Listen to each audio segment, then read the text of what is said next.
going into the most recent Oscars, there arose a bit of a controversy, which was out of nowhere, actress Andrea Riseborough got nominated for Best Actress at the Academy Awards. Now, the thing was, Riseborough didn't have any nominations in any of the other major things going in. And there was a big push by a lot of people who finally saw her movie. What was it called? To Leslie or To Leslie. Which I didn't see until this controversy came up. And I thought, well, I better watch this movie. Apparently, it made like $85,000. Yeah, very small film. Yeah, at the box office, which means her family and friends went to go see it, and that's about it. But apparently, her performance was so good that finally, when a bunch of celebrities and studio people saw it, they started raving about it. So I decided I'm going to watch this thing myself, see what hoopla was about. And I came away from watching that saying, yeah, you're damn right. She deserves to be nominated for Best Actress this year. She flat out deserves it. Period. End of sentence. She totally deserved it. That being said, it did raise a lot of questions at the time about were any campaigning rules broken? And the Oscar and the Academy Board of Governors decided that no rules were broken. And so they let her nomination stand. But they said at the time, we are going to revisit our rules and regulations and make some changes to kind of make sure we don't have anything, that looks shady, if you will, again in the future.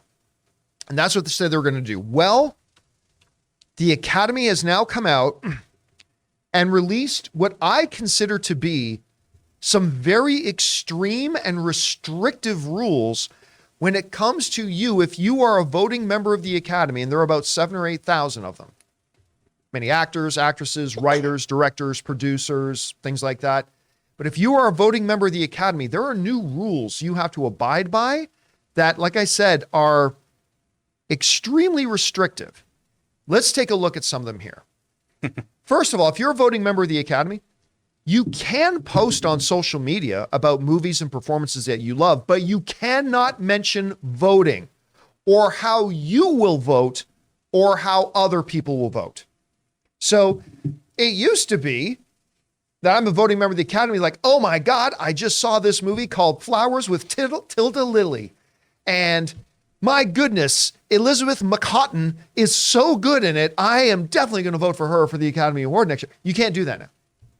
You can't do that. You can get on and say, I've watched Lilies of the Flower Baguten, whatever I said the name of the movie was. Tilda Lily. That's good.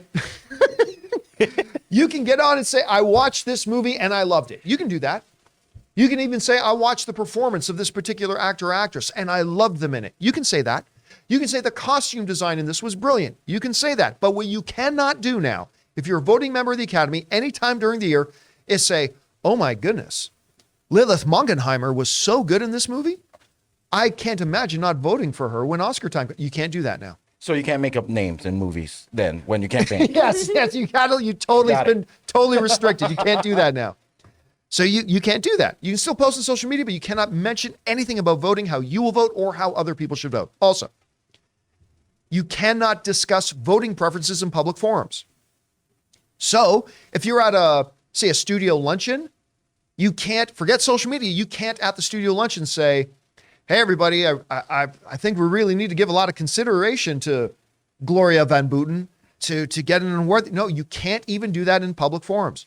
Also, you cannot publicly rank movies or performances in public in terms of that year's Oscar-eligible films. So, like if you're a voting member of the Academy, you can say, oh yeah, my top 5 movies of all time, blah, blah, blah. What you cannot do is say, here are my top 5 movies of 2022. If you are in the Academy year of 2022, you cannot rank eligible films. So I would automatically be disqualified from the Academy Awards body. I can't do that. So that is another big restriction. Also, it continues.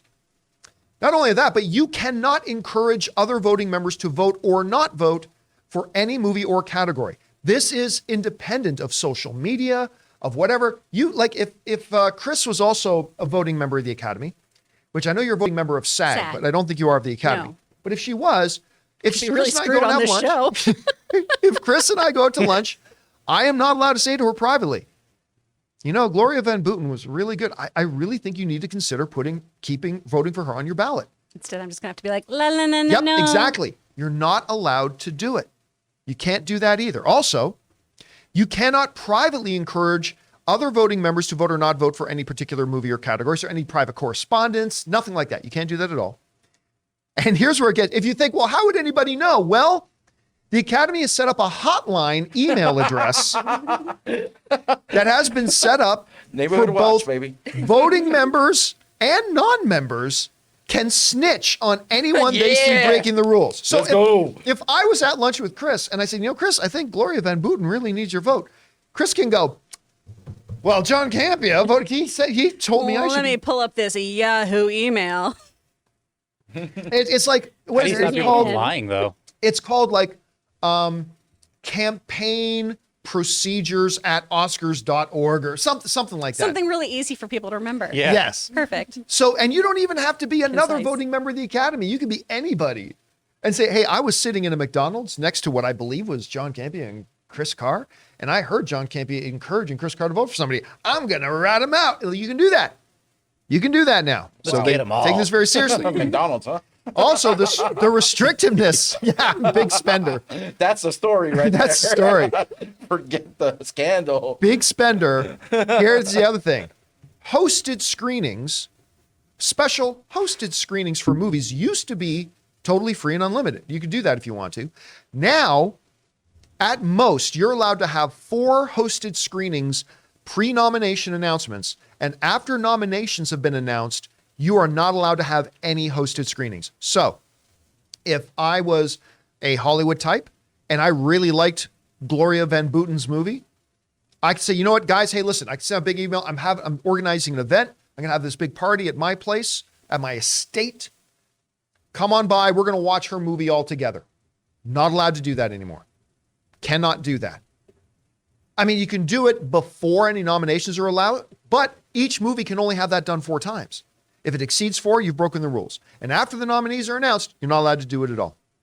Also, it's not just the average members, it's the actual governors of the Academy have new rules for themselves as well. Oscar governors cannot endorse any film or category between when shortlists are announced and final voting is done. So if you're a member of the Board of Governors of the Oscars, you can't say, hey man, I really like that movie. I mean, you can do that before the shortlists come out, but once shortlists come out, you can't mention anything. Can't say a damn thing. So what kind of happens if you do? Well, there are consequences.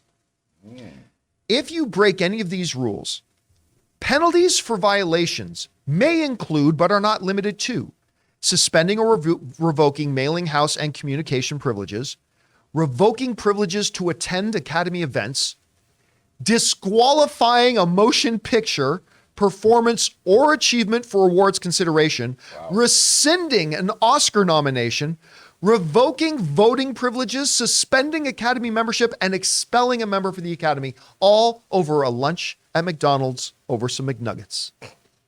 These are the potential consequences.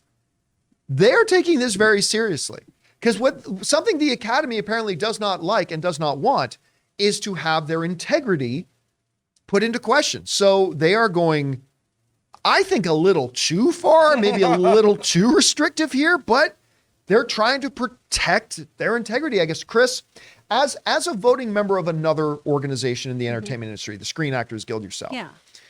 you take a look at this. I mean, clearly this is in response to the Andrea Riseborough situation.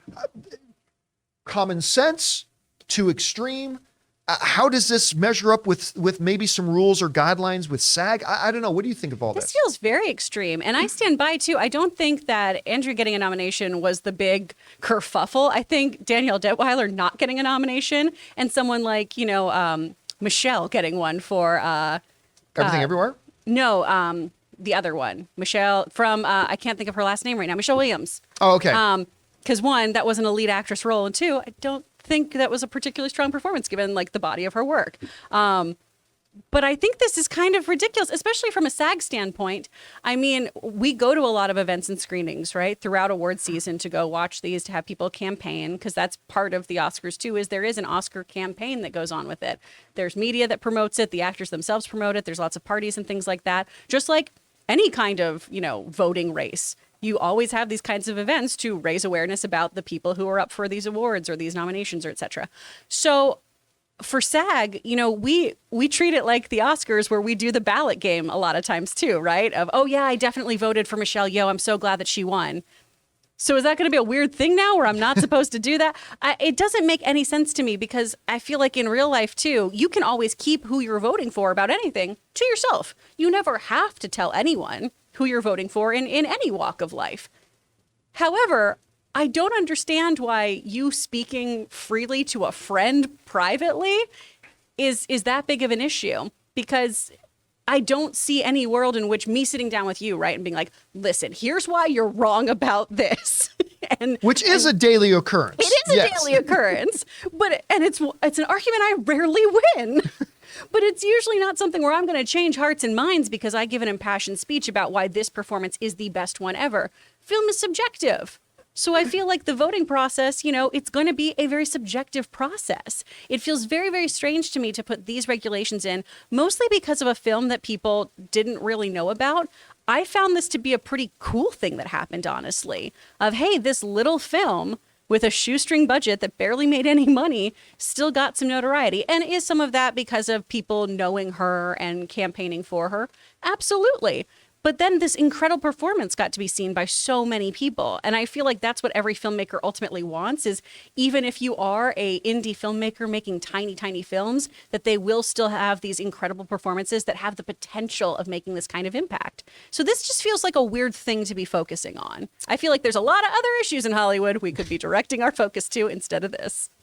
All right, guys, question is for you. What do you think about this? Are you thinking, you know what, good for the Academy, putting in some strict rules about this sort of stuff? Are you thinking, this seems to be like swinging the pendulum a little too far? The other seems kind of restrictive. I don't know.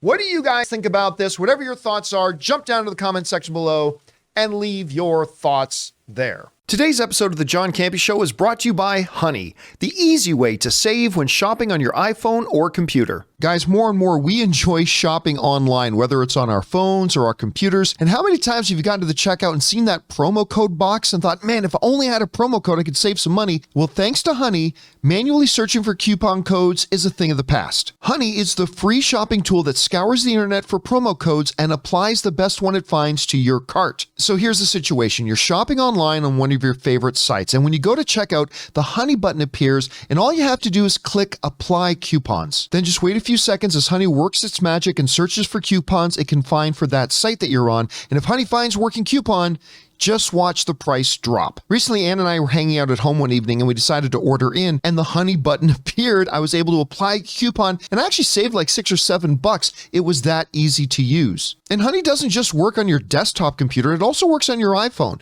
Just activate it on Safari on your phone and save on the go. If you don't already have Honey, you could be straight up missing out. And by getting it, you'll be doing yourself a solid and supporting this show. Get Honey for free at joinhoney.com/Campea. That's joinhoney.com/Campea.